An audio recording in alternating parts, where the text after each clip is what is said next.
Buenas noches, estimada maestra Evangelina. Soy la alumna Antonia Falcón Laura y en esta oportunidad voy a hablar sobre el derecho penal.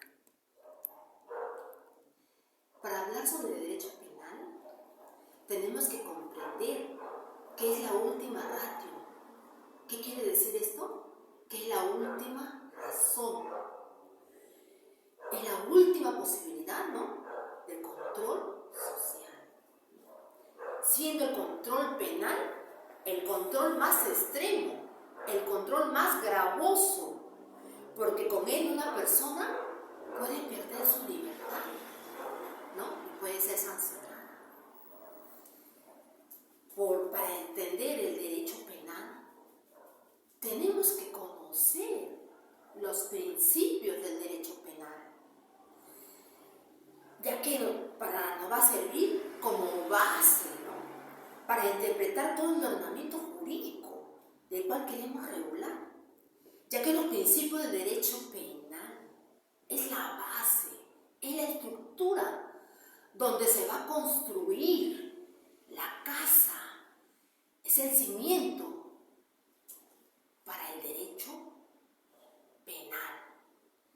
Por eso ahora, para saber esa base, esa estructura, voy a hablar de algunos de esos derechos, de esos principios del derecho penal.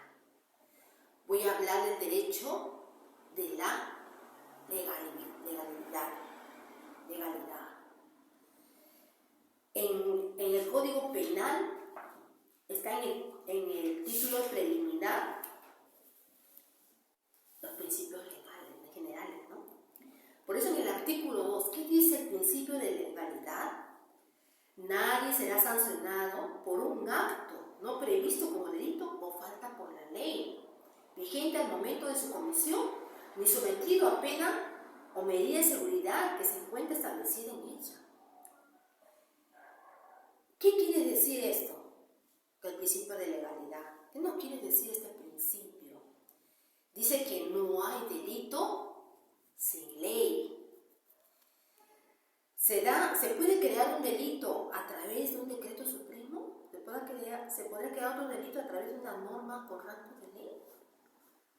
Tiene que ser una ley cierta, tiene que ser una ley ambigua, tiene que ser una ley escrita. Esto quiere decir que no puede crearse un delito en materia penal con normas de costumbre ni pensamientos ni cultura, ¿no? Solamente el derecho penal se crea con la ley escrita, con la ley estricta. Esto dice, solo así puede decirse que eso es un delito. La ley penal no admite interpretaciones analógicas. La ley escrita, como decreto legislativo, los decretos de leyes, esa ley escrita también tiene que ser clara, tiene que ser expresa, tiene que ser cierta, tiene que ser interpretada de manera estricta. Ahora, comprendiendo este principio, también voy a hablar acerca del principio de lesividad, que está escrito en el artículo 4 del título preliminar. ¿Qué dice? Dice que la pena necesariamente precisa de la lesión o puesta en peligro de bienes jurídicos tutelados por la ley. ¿Qué quiere decir eso? ¿Qué nos dice este principio? Nos dice que para un comportamiento sea sancionado penalmente, tiene que afectar un principio jurídico protegido o poner en peligro, dice, ¿no? Esto se discute mucho cuando hay un delito de peligro abstracto. Quiere decir que es aquel delito en el cual se presume sin admitir, por el contrario, si estás causando peligro. Por ejemplo, si una persona está conduciendo en estado de ebriedad y dice la lesividad, ¿qué dice esta norma? Dice que se presume que sin admitir, por el contrario, el principio de lesividad, así tú puedes, ¿no?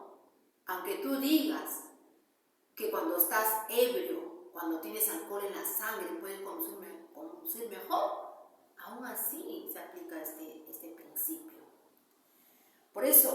aprendiendo estos principios, voy a hablar sobre la teoría del delito, ¿no? O llamada también teoría del caso.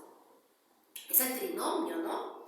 Por la teoría tripartita del delito. ¿Qué es el delito? Primero tenemos que saber.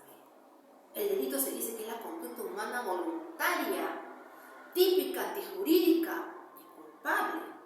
O sea, es como una ecuación, veamos, delito igual atipicidad, antijuricidad y culpabilidad. Por ejemplo, si se dice no mates, porque matar es siempre malo, pero a veces está justificado. La tipicidad ya contempla una connotación negativa, ¿no? Pero a veces yo puedo justificar y ahí, para el análisis de la antijuricidad, contradicción a esta acción, ¿no? Típica. Y si no está justificado, tú puedes darte cuenta, ¿no? Lo que hiciste es mal, ¿no? Entonces es culpable también tu comportamiento. Entonces, hay un delito y será sancionado.